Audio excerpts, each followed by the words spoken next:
There was a very great friend of mine. He was much, much older, and he truly was dying. I went to see him in the hospital, and this resonated with me. I said, Dr. Richardson, I'm not going to stay very long because I know you're tired. And he said, Joan, he said, stay as long as you want to because I have a long time to sleep.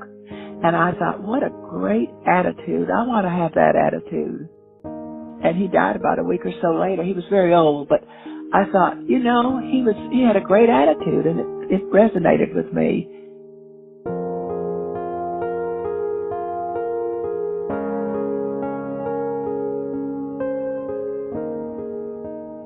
Welcome back to another week on the Brainwaves podcast. I'm Jim Siegler. In today's program, we're going to talk about the things that you never really get to talk about with your patients in the neurology clinic, and things that you should talk about. How your patient feels, for one thing. How they're coping with their disease, or not coping. And what you can do to help them. More on that in a minute, after this short break. A lot of training programs don't teach you how to bill properly. It's something that nobody wants to think about.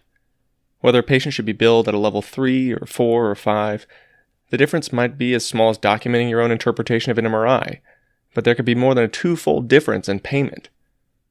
There's an app called BillUp, which takes the thinking out of billing, and I use it when I'm closing notes, and in a few taps I can calculate the best level of service, or make sure my note has enough documented. Just search the App Store for BillUp, so you can focus on patient care.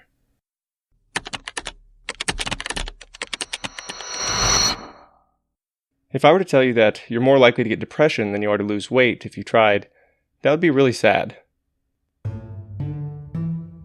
Unfortunately, it's true. The fact of the matter is, you've got a 1 in 7 chance of losing 5% body weight if you tried, whereas you've got a 1 in 5 chance of experiencing depression. And I'm not talking about how your high school girlfriend broke up with you, or you didn't get that promotion you were hoping for at work. I'm talking about at least 2 weeks of your self-esteem reaching an all-time low, having zero energy, zero motivation, ordering Chinese food or cheap pizza on most nights. Then there's dementia, which is also terribly common. After retirement, your risk of dementia doubles every 5 years. By age 90, you might as well flip a coin for it. A 50-50 chance. But I don't have a big fear at all of getting older or having dementia of any sort. Whatever happens is going to happen. This is Joan. Because I believe real strongly in the cycle of life where new babies are born and loved and people get old and die. So I have no fear, or I don't worry about that. I just don't worry about that. If it happens, it happens. I talked with Joan in preparation for today's show because she's something of an expert on the aging process. And I'm not just saying that because she's older than me. I'm 88 years old. I was born in Canada. And not just because she's also my grandmother. Age 10. I feel grateful that I'm still fairly with it compared to my friends because I hate it that they can't even drive. Their cars have been taken away. I told my grandmother. But because she's learned how to navigate the aging process almost without effort. And despite her age, she's incredibly put together. She schedules meetings and has luncheons, and she's incredibly political if you ever get to know her. My biggest concern is the gun lobby, and I'm very much against access to assault-type weapons. That would be my big focus. She's still driving, unlike most of her friends. I hate it that they can't even drive. Their cars have been taken away. She even takes these crazy half-hour or 45-minute drives across these one-lane highways in the country. I told my grandson that I was the designated driver, and he said, "Are your friends all alcoholics?" And I said, "No, they're just getting old." I don't know how she does it. And she remains one of the wittiest people that I know. So I just had to know her secret. I don't think I'm wittier, but it's my secret. Well, first of all, I had a wonderful example in my mother who lived to be 105, and she had a great sense of putting things in perspective. And I asked her once, "How is it that you were interested in life to the very end?" And humorously, she said the 3 A's got her to be 100. The first A was to be active. Then the other one was she had a great attitude, which was her spiritual side. And the last one was apple juice slightly fermented. She loved to have a good martini at night before she went to bed, so she never took sleeping pills. She didn't go to the doctor. Joan's mother's 3 A's for a long and happy life: attitude, activity, and apple juice slightly fermented. Notice there's no Alzheimer's in there, or antidepressants, although we often see the two tied together in elderly patients. Now, I realize that none of what I've said so far is particularly uplifting. I'm sure you're starting to feel a little depressed right now just listening to me on my soapbox, but don't let it get to you. Later tonight, you might have some fun dinner plans, or this weekend you're going out of town with friends or taking a trip. And you'll have forgotten all about Jim and his grandmother Joan, and how their family has learned to cope with longevity. But maybe some of what we'll cover today will stick, and you'll find it useful when talking with people, or dealing with your own patients, or helping families cope with an illness. Every week I'm always learning something different, and this week I think you will too.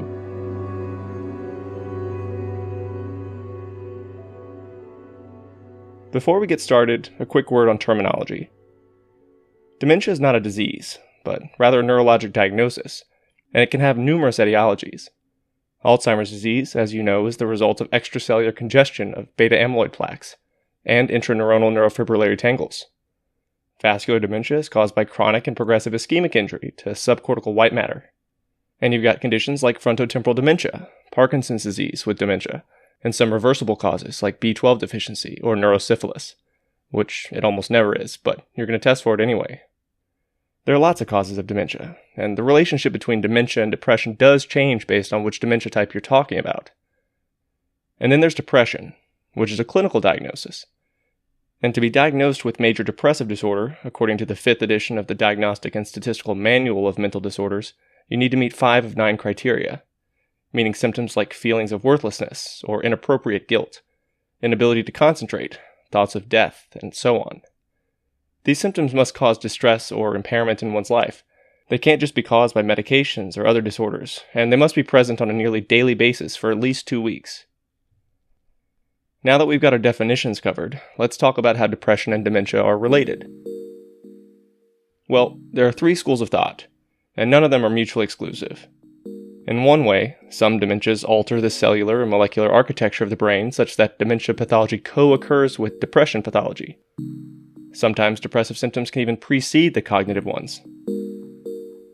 Second, recognizing one's own developing cognitive impairment can also affect your mood, realizing your mental limitations and making you feel depressed. In a way, it can be a psychological reaction to early dementia. And third, depression itself can impair certain domains of cognition, leading to a state of pseudo-dementia. Makes intuitive sense, right? Depression and dementia can co-occur because they're made of the same neurophysiologic substrate, or cognitive dysfunction can lead to depression, or depression can lead to impaired mental performance. So let's dive deeper into these relationships and see if we can figure out what came first, the chicken or the egg. Every other Friday we go to our book club and we have a little group that goes with us. Well, 2 of them now, I still take them to the book club. We have lunch afterwards, and they say the same thing. They ask me the same questions. It seems so odd to me that I can be talking to them normally, and then in a month or 2, it looks like they're not quite there. Let's start the program today by asking, what is the evidence that depression and dementia co-occur out of the same basic neuropathology? One leading opinion in this regard is that both depression and certain dementias, particularly Alzheimer's, are the consequence of reduced levels of serotonin and norepinephrine in the central nervous system. Hence why we treat depressed patients with selective serotonin reuptake inhibitors. Interestingly, this doesn't seem to work out well for patients with dementia as their principal problem. In patients who have dementia as their principal problem, particularly those with white matter injury and dementia, those patients are more likely to have more chronic symptoms and to be refractory to standard depression therapies. A lot of Joan's friends are like this. Things like that, because so many of them, they go into a depression, I guess. I don't really feel that I go into depression. I don't know, maybe I do, but if ever I feel sort of a sadness coming on, I make myself get out. I get out of the house. I go for a drive. I go see. Usually what I do, our minister told us this, that whenever you feel really low and you have the time and inclination, go see a friend in a nursing home. And I do that, and I have 4 friends in nursing homes.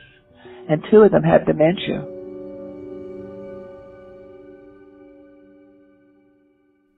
One study I came across that was published in 2008 looked at responsiveness to low-dose escitalopram in older patients with major depressive disorder, but without comorbid dementia. 62 patients with a mean age of 70 entered this randomized clinical trial. This study was interesting to me for a couple of reasons. All 62 patients entered a 2-week single-blind placebo phase, meaning that all patients were treated with placebo and they didn't know it. After this 2-week period, 14 patients improved and they were deliberately taken out of this washout phase of the clinical trial. At this point, the remaining 48 patients were randomized to 10 milligrams escitalopram or placebo. Patients who responded to the SSRI were then compared to those who didn't respond to it. There were no differences in age or sex or depression rating scores, or duration of depressive symptoms prior to the trial enrollment between those who responded and those who didn't. What was remarkable in this study was that the non-responders had a greater number of white matter abnormalities on diffusion tensor imaging. There was structural brain injury in these refractory patients. This study highlights a lot of important points here, one of which is that it involved non-demented patients. Those who had non-specific white matter disease did not improve with first-line antidepressive treatment, much like the way that patients who have dementia and comorbid depression fail to respond to SSRIs. But these patients weren't even demented to start. More specifically, the networks that were affected by white matter injury on diffusion tensor imaging were a part of the frontal limbic circuit, the anterior cingulate, dorsolateral prefrontal cortex, and the posterior cingulate, to name a few. But I'll say that this study was limited by the patients who were selected for inclusion. They were probably healthier, and they were probably more likely to follow up. The study was also limited by the dose and the selection of the SSRI, which may only indicate that the higher doses or an alternative medication may be beneficial in patients who have comorbid white matter disease and depression. To rule out cognitive impairment in the study, the dementia screen was also pretty limited, just a 30-point mini-mental status score. And there was no placebo group. In addition to these white matter changes, there are also hippocampal abnormalities that are seen in both depression and dementia. As one of the major components of the PAPE circuit for emotional processing and memory formation, the hippocampus is an integral component in several dementia disorders, particularly Alzheimer's. Hippocampal atrophy is seen in almost all patients who have Alzheimer's disease, but in patients without dementia, those who have major depressive disorder have also had their hippocampi scrutinized. Several groups in the early 2000s studied the hippocampi of patients with major depressive disorder and observed that there's volume loss in this region when compared to healthy controls. And in the absence of memory impairment, it raised concerns that maybe the hippocampus plays a more diffuse neurophysiologic role. It would be interesting to know what these hippocampal structures look like over time, using serial MRIs in depressed patients, if they continue to atrophy, and if that atrophy then correlates with dementia, or if there's any histologic evidence for amyloid plaques or neurofibrillary tangles in these regions among patients who do have depression but not yet dementia. I noticed several of my friends, one in particular, called me really early one morning, same age, we went to school together, and said, Joan, I think I'm just feeling terrible, and could you come over? So I did, and I called the ambulance because we couldn't figure out what was happening to her.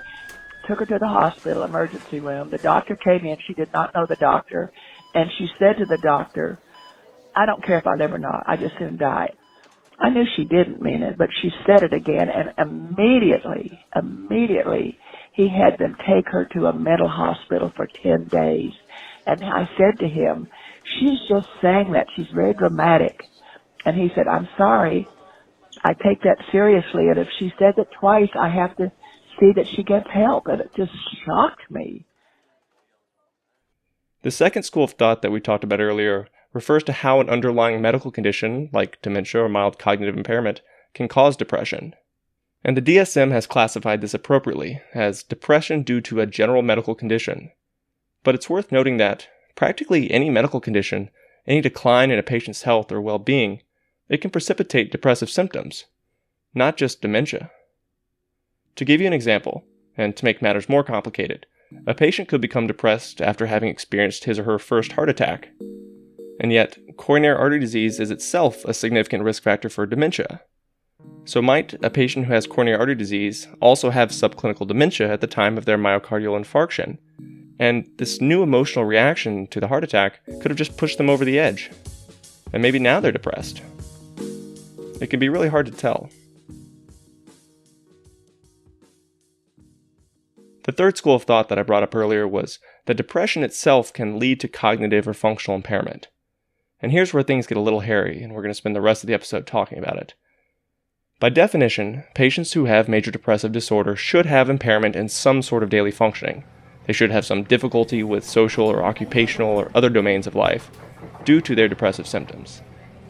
The inability to concentrate and anhedonia, or loss of interest in activities, are also 2 of the 9 clinical criteria for major depressive disorder. So you can see how easy it is that with either of these symptoms, it can look like dementia, and that's when we call it pseudodementia. For the sake of this short program today, we're not going to get into the semantics of pseudodementia, which is pretty hotly debated. Suffice to say that it is a controversial term, and for lack of a better one right now, I'm going to continue to call it pseudodementia here. Pseudodementia is traditionally thought of as a subcortical type of dementia, characterized by bradyphrenia, or slowed mental processing, and mild forgetfulness, as opposed to the cortical dementias like Alzheimer's or Creutzfeldt-Jakob disease, which manifests with amnesia, impaired object recognition, and disorders of praxis. Pseudodementia is most frequently non-progressive. It reverses with the treatment of the underlying cause, and it's the result of some poorly controlled neuropsychiatric disease, often depression, but it could be related to schizophrenia or bipolar disease or something else. In addition to pseudodementia, depression itself could be an independent risk factor for dementia. So depression can be predictive of pseudodementia and dementia. The evidence for this causal relationship with dementia is less clear though, so let's discuss some of the literature. There have been a number of prospective, cross-sectional, and retrospective studies that have sought to evaluate this, and you should know that with this type of question, you've really got to be wary about publication bias. And by that I mean, you can't always believe what you see on the news. I have such respect for women. I cherish women. If you look at Bill Clinton, his was what he's done to women. There's never been anybody in the history of politics in this nation. President Obama. He is the founder of ISIS. He's the founder of ISIS. Hey, in this room, it's so hot in here, maybe I'll start to believe it myself. This room is hot. You can't always believe what you see on the news. A research article is inherently more likely to be published if there's a positive finding. Say you ask the question, are male high school students more likely to cheat on their SATs? And you studied this problem, and after you observed 1,000 students at 20 schools in your area, you found that guys don't cheat any more than girls do. Try submitting that paper for publication. Nobody's going to care. It's an interesting question though, and maybe you got a real answer. And then maybe another 5 groups will also try to study it. But let's say that 4 of those other groups found exactly what you found. Nothing. Guys and girls both cheat the same. But then that 5th group comes along and they say, aha, it's actually the girls who cheat more than the guys, by a margin of about 15%, and the p-value is 0.05, significant. That paper is going to get published somewhere. But is this observation a true representation of reality? Do girls really cheat more often than guys? I mean, I don't know, but probably not. But now that's what the literature is going to say. The same thing applies to studies that link disorders like dementia and depression. Nobody's going to want to publish a paper that has negative findings, that there's no relationship between depression and dementia. Nobody cares. But if you show that depressed patients are more likely to develop Parkinson's disease, or to have prions or something, you better submit that to JAMA. Alright, let's move on to the actual evidence here. What data is there that depression leads to dementia? In 2012, Amy Byers and Christian Yaffe of UCSF reviewed 12 high-quality prospective studies that tried to assess a relationship between late-onset depression and dementia. 6 studies found that there was a 2 to 5-fold increased risk of dementia with comorbid depression. 3 of those studies showed an association between late-life depression and specific subtypes of dementia, like Alzheimer's, and 1 study showed that additional depressive symptoms increased your risk of dementia. Of the 12 studies, 2 found 0 effect.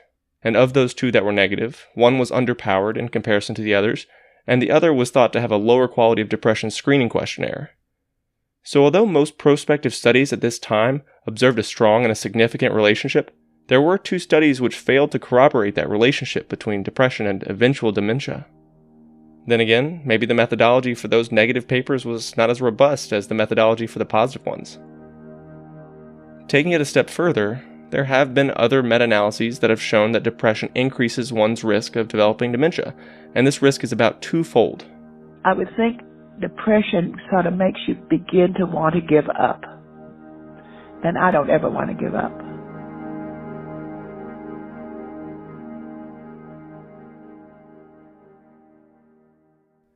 Now, all that data that we just referenced involve patients who have late onset depression. And this raises an important question of, is depression a prodrome for dementia, or just a risk factor? Well, I don't think that we know exactly.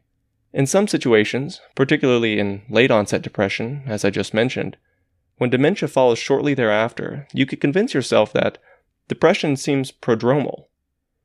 But then there's an abundance of evidence indicating that depression can precede clinical symptoms of cognitive impairment by decades. Early onset depression.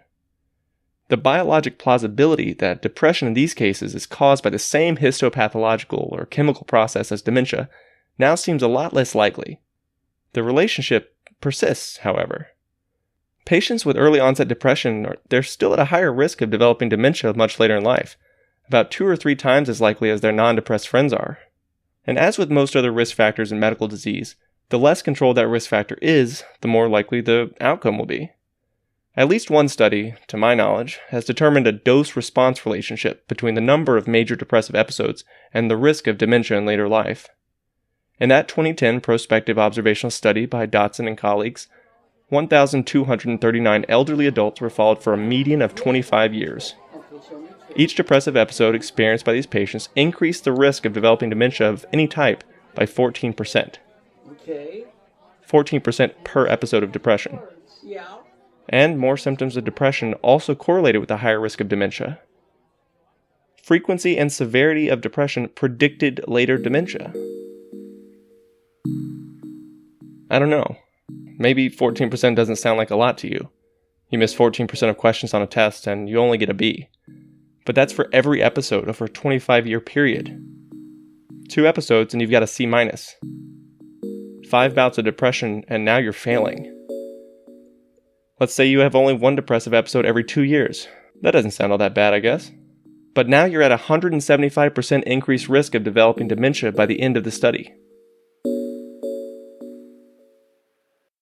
The next question that came to my mind was, do antidepressants, when effective at treating depression, reduce the later risk of dementia? Now this would cinch a cause and effect relationship. But here's where the plot thickens. Let's go back to Joan and Joan's care of her mother. I know when Mother went into a nursing home. Joan's mother, Virginia, was still pretty cognitively intact. She was 100. Hardly showing any signs of dementia. They seemed to drug them. Using antidepressants and antipsychotics. It would be my thinking that one of the reasons she was so patient and quiet later on was that they overdrugged her. And maybe that was because of, I don't know, maybe that's because of pain or something, but it bothered me. And Joan really felt that it was the medications and not the environment or Virginia's age that led to her more rapid mental decline over the next 5 years. Maybe her dementia had started to settle in at this point, or maybe she had become depressed because of her dependence on others. I don't know if she was depressed. I know she always wanted to live longer because she had things to do. That's kind of how I feel. I feel like I have so much to do that I can't let go, but I don't know. She might have been.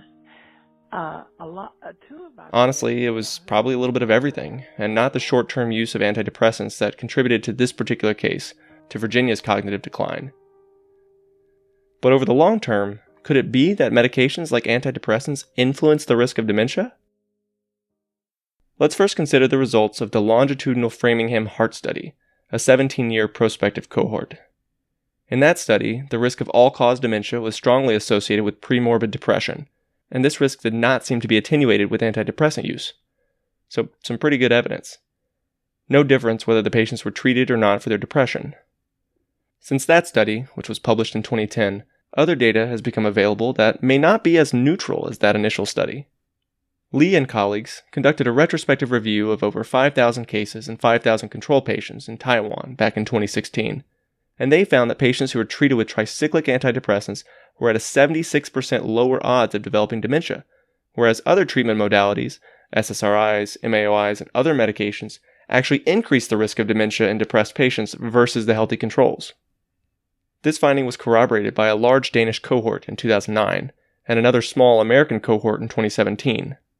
Another chicken or the egg phenomenon. Was it the meds that were related to dementia, or the depression? There was one study based out of New York City that included 630 elderly patients who did not have dementia. And the investigators of this study reported that there are structural brain changes that are associated with both depression and antidepressant use. As expected, and as we've just discussed, depressed patients had smaller total brain volume, smaller hippocampal volume, and more extensive white matter changes when compared to non-depressed patients. And these differences persisted after adjustment for confounders. Even more interesting was the observation that antidepressant use was also significantly and independently associated with smaller total brain volume, smaller hippocampi, and more extensive white matter disease. That said, the authors of this study appropriately acknowledged the limitation that their depressed patients were not formally diagnosed with depression. They only screened positive on a questionnaire. But still, publication bias notwithstanding, it has to make you wonder. So what should we conclude from all this? Should we not treat patients with depression because treatment is associated with an increased risk of dementia? If you have depression and are taking Lexapro, does this mean you should stop? Absolutely not. I wish I had more answers for you, but the depression-dementia continuum is an unsteady tightrope that patients and other clinicians are forced to walk across. We know for a fact that both depression and dementia are all too common. We know for a fact that depression increases your risk of dementia, regardless of treatment.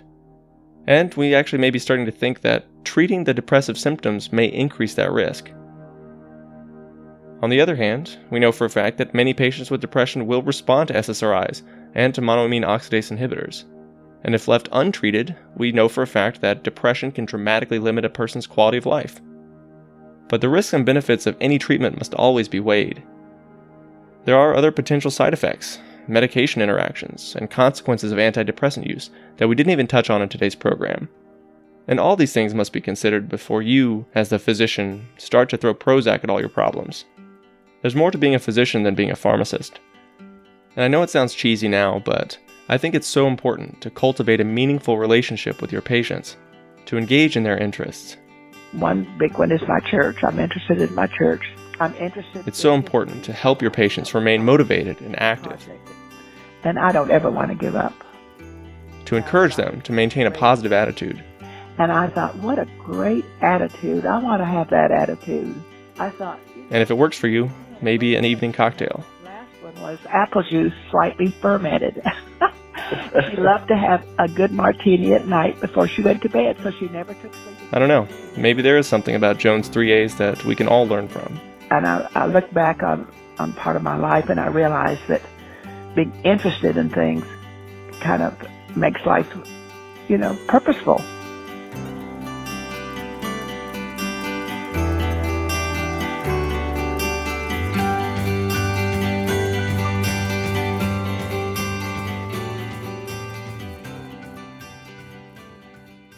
And with that, I think we'll call it a day. I hope today's program hasn't gotten you down, and if it didn't, then let us know what you think about the show by sending us a message at bweditorialboard@gmail.com, or help us out and rate the show on iTunes, or wherever you get your podcasts. The Brainwaves podcast is produced out of Philadelphia, Pennsylvania, Jim Siegler, senior producer. Music for the program this week was courtesy of Chris Zabriskie, Jason Shaw, Kai Engel, Scott Holmes, and Lee Rosevear. For more information on what was covered today, you can find other interesting data and references under the blog entry this week at brainwaves.me/depression. I'm Jim Siegler. I'll talk to you again soon.